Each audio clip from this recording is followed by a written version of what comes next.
You've got some of the older units renovated and what have you that are still running there, but there are American companies and European companies, and I think Japanese companies are building trains for England. So we invented them. We have no official technology to keep them running or to replace them, should I say.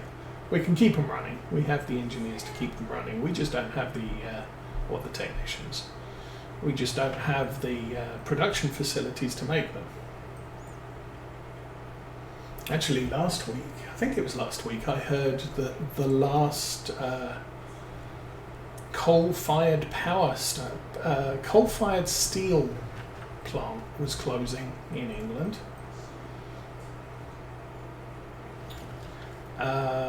So that removes the ability for steel to be manufactured in England. The last coal mine is closing because they service the steel mill with coal. What the British government decided was we're going to do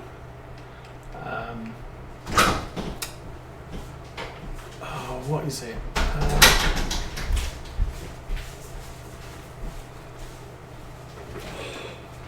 They're basically, I can't remember what the type of mill is called, but it basically uses electricity to melt the steel. You can't manufacture new steel that way. What those plants are used for is to recycle used steel. And every time you do that, the quality of the steel gets worse. So basically England is going to be making recycled steel only, and the quality of it is going to slowly degrade over the years as it gets recycled more and more frequently, more and more times. So if you want new steel, you have to buy it from places like India. I mean, even America's. Yeah. There's a technical name that, it's arc. I don't know. But yes, electric induction to recycle steel, not to make new steel.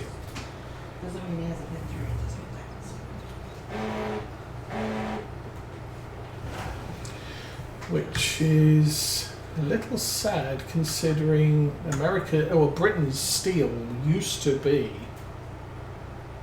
the best steel in the world. And America's was good. If you wanted good enough steel, you'd go to America. If you wanted the absolute best, you went to England, but they charged you for it. They didn't have a lot of it because production was not as prolific as America. But I think US Steel has just been bought by a Chinese company.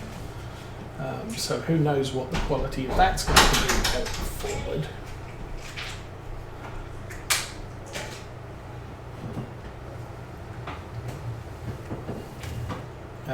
In a way, my gripe is that the Western countries are doing this because of the environment. But they're not.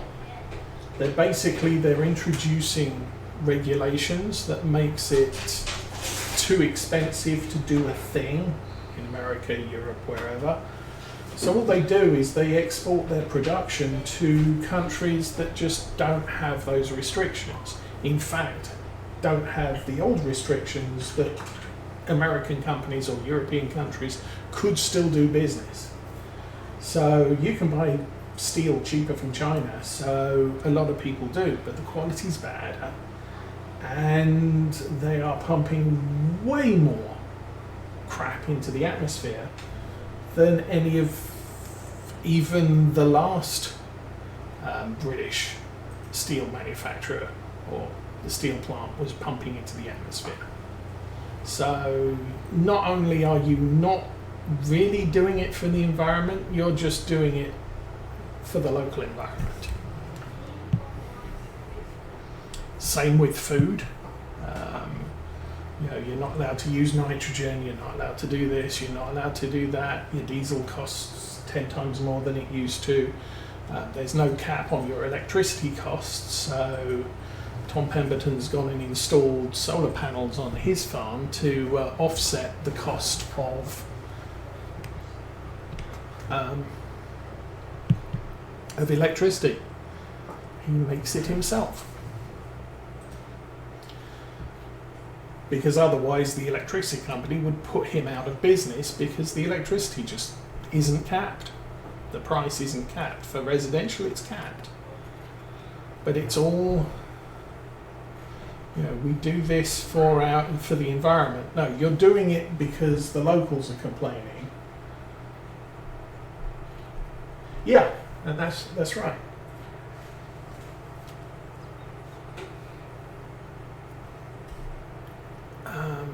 You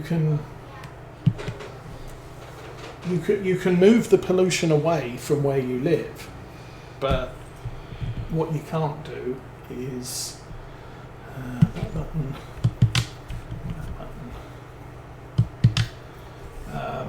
is get rid of it entirely. And if you're shipping it over to a country that doesn't respect the environment, you're actually doing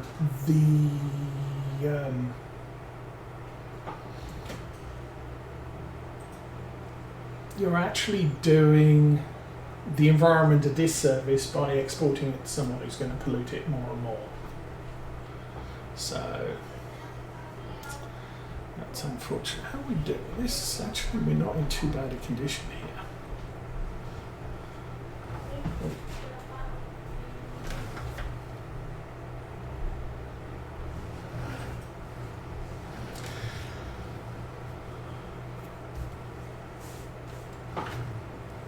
And of course the big problem is if you export all of your production, you end up relying on somebody else providing stuff for you when things go wrong.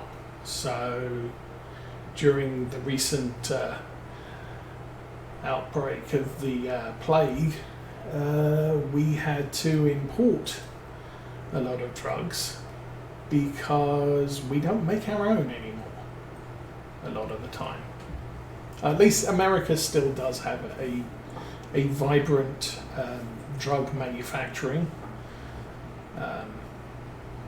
but you go to Europe and it's not ideal, and if they suddenly need a whole ton of drugs, they have to go and buy it from somewhere, and that's a problem.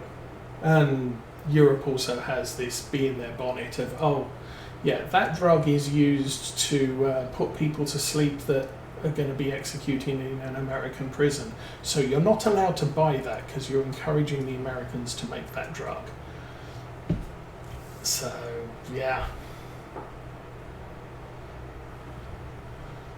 They don't seem to care what they're going to use it for. They just care what somebody else is using it for, and then, oh, you can't be using that.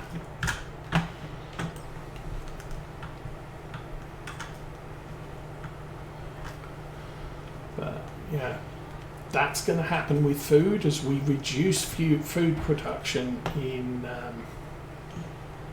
the West. You're going to be importing your food from elsewhere, and as we all know from the second minor disagreement in the 1940s of Europe, importing food becomes a problem because the other guys are trying to destroy your food supply.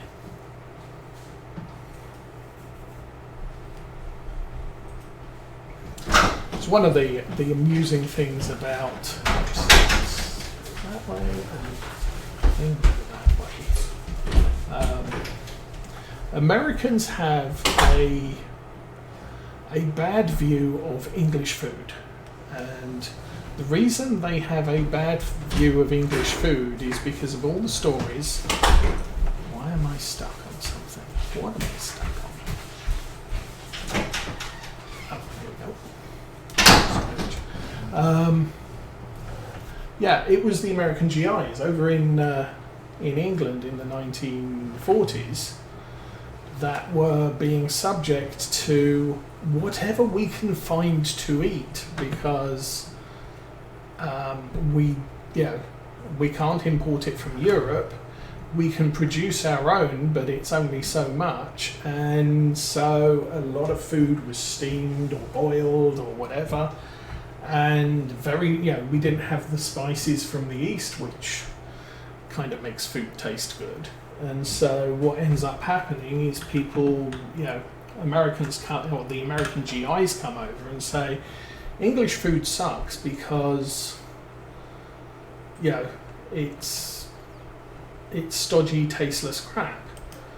Now, after the Second World War ended, England went back to producing, good food, and so. Let's take the other thing. Okay. Oops. So, English food isn't actually that bad. It's just it got a bad rap because of,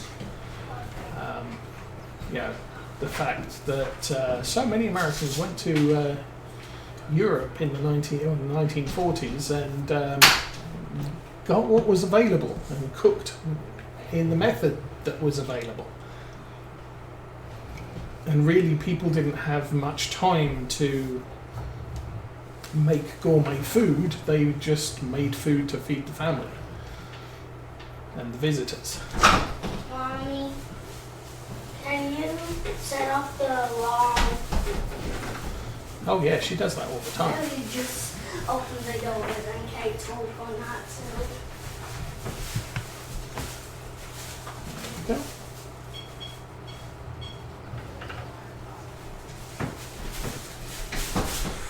There's my thing. Now, given this tractor, I could consider getting a bigger plough. We don't have to stick with this small one anymore.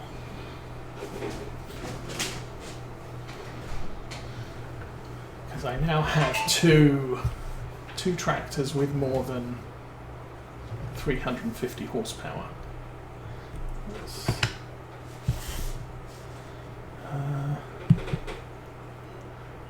That folds it up. So, if we go look at the store, actually we haven't looked here in a while. So a bunch of small headers, Fabric 500 series, or 9R.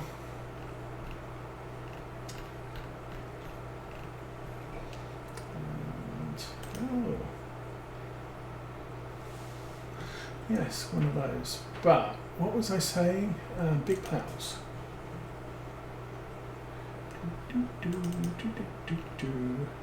See, we could go with something like that. That's over 300 horsepower. That's way more than the Axiom 800 we had. Was right. I think it was, but go with one of those 360. But we can now effectively run some heavier equipment.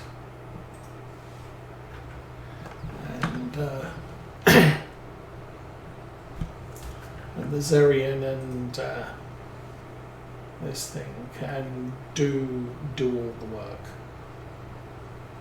Why am I going this way? I don't know, but I did. Now you will notice the entrance to this field is a little bit bigger. There was a patch to Glenleathann this week, which moved the hole in the hedge down, so I had to expand it a bit. I think most of the others look okay. The trees I chopped down are still chopped down. I did check the path into the yard from one of our grass fields. That looks okay. As I said, I'm thinking taking out this hedgerow here might be a plan. We could do that now.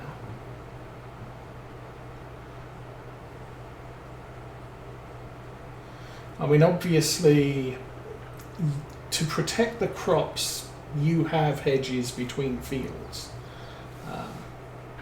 And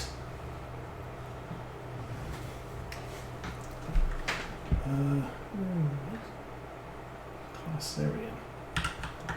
Let's run over here and turn this off. But if you've got a path, if you've got a farm track which has a hedge on both sides, you only need a hedge on one side to protect the crops from strong winds.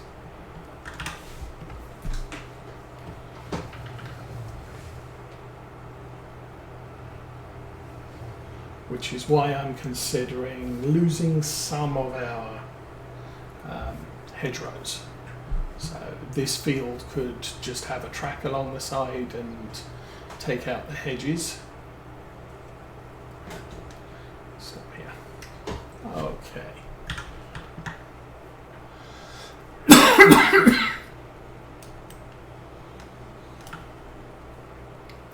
So we'll run down here and definitely take out this hedgerow.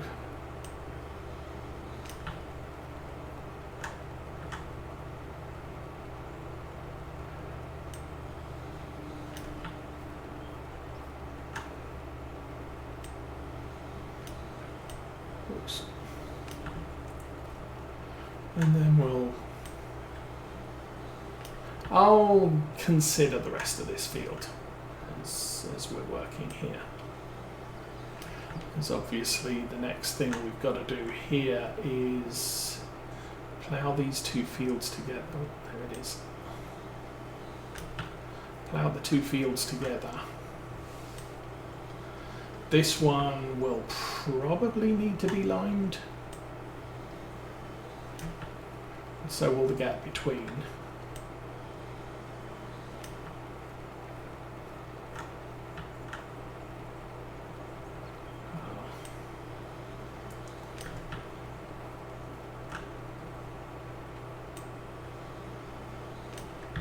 So that should be brilliant. Okay, so we now have a nice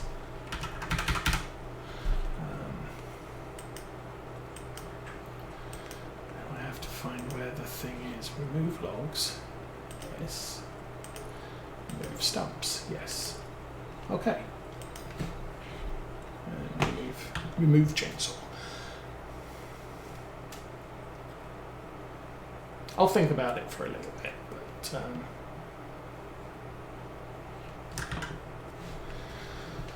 as I said, it would allow us to consider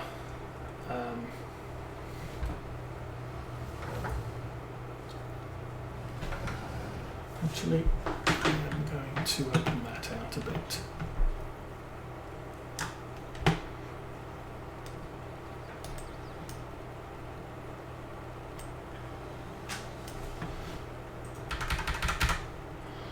Remove logs, remove stumps. Yes, okay.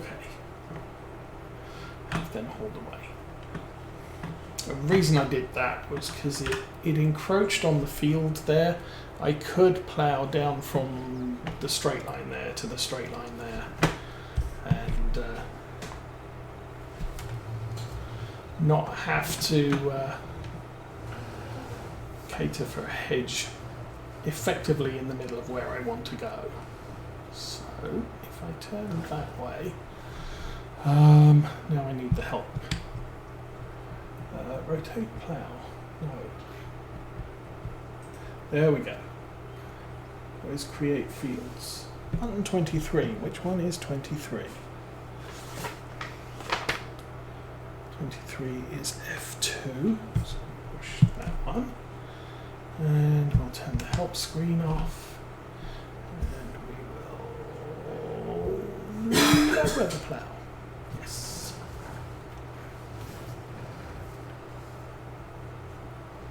And that may turn this way a little.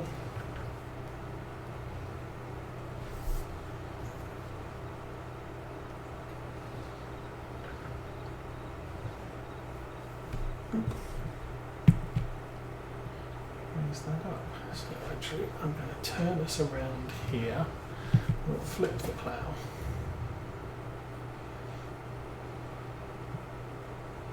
we'll get 2 rows along the edge here, so there's enough room to place the plough for the middle. Stick the track in the groove. And no, that one.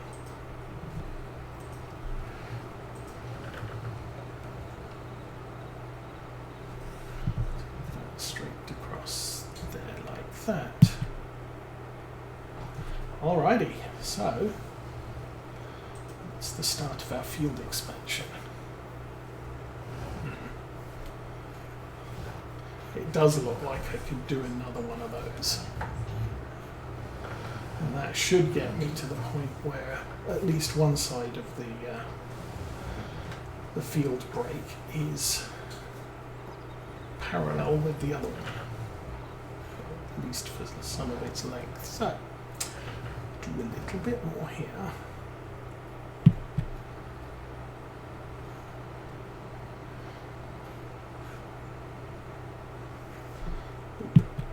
Lift that up. Okay, now I'm going to flip it.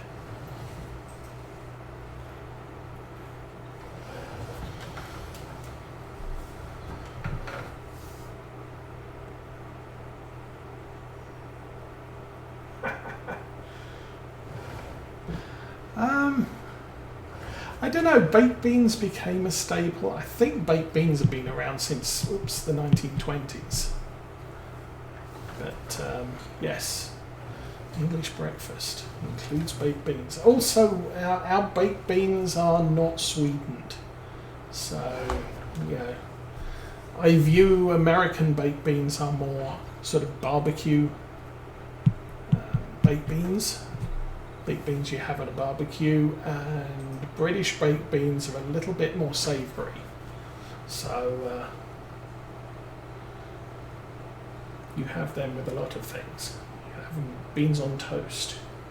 It's quite popular as a snack food. But the full English is, you have baked beans, grilled tomatoes, lots of things. Mushrooms, just awesome things. Lift. That's good. So now we'll do this end of the field.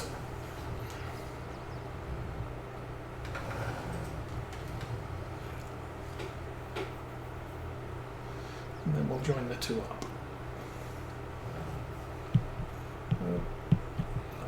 Lower, go, go, go, go, go.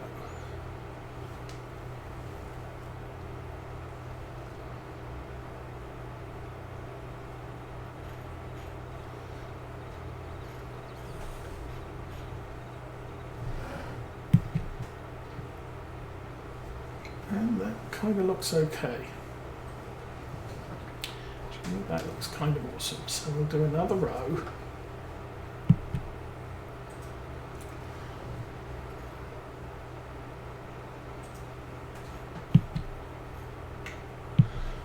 Flip that around.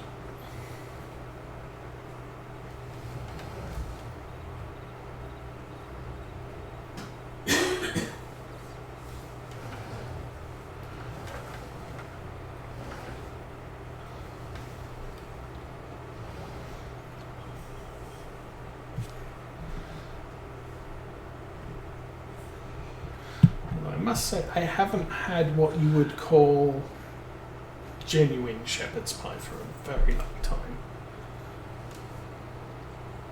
Surprisingly, shepherd's pie is not made from beef, because that's not what shepherds look after.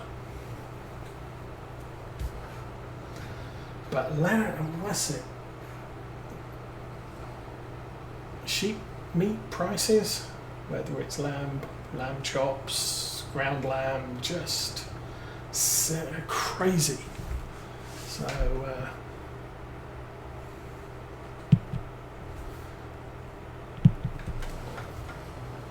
yeah, shepherd's pie. We don't have cottage pie, which is like shepherd's pie but made with beef, is generally what we have, especially since one of our friends is a farmer who produces beef So we get lots of cheap beef from him.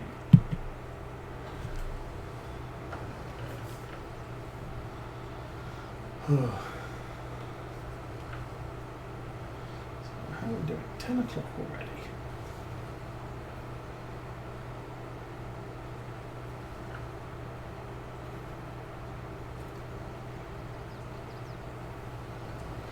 So we'll get this join completed.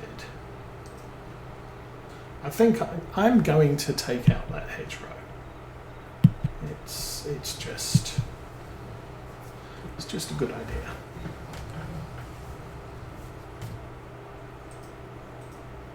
Especially since this field is now huge. And the plan for this field is it will rotate cereal and maize.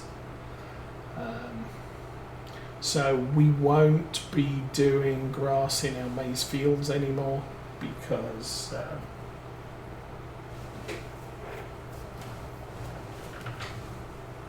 yeah, if you've got a good butcher shop, they will have lamb. It's just, I find it to be a tad pricey.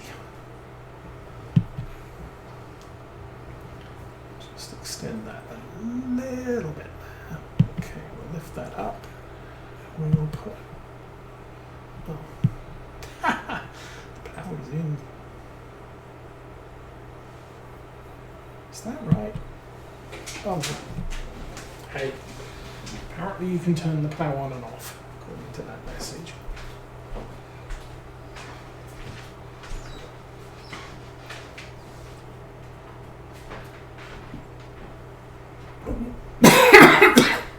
Excuse me. I'll turn the engine off.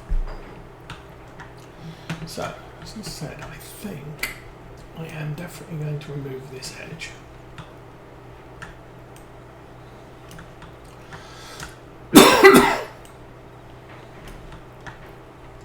And it allows, basically it allows us to make a slightly larger field. And if I do ever decide to get a huge header, it'll make access to this field a little easier using this path down the side with huge headers. I'm not going to take the end hedge off, we'll leave that in place.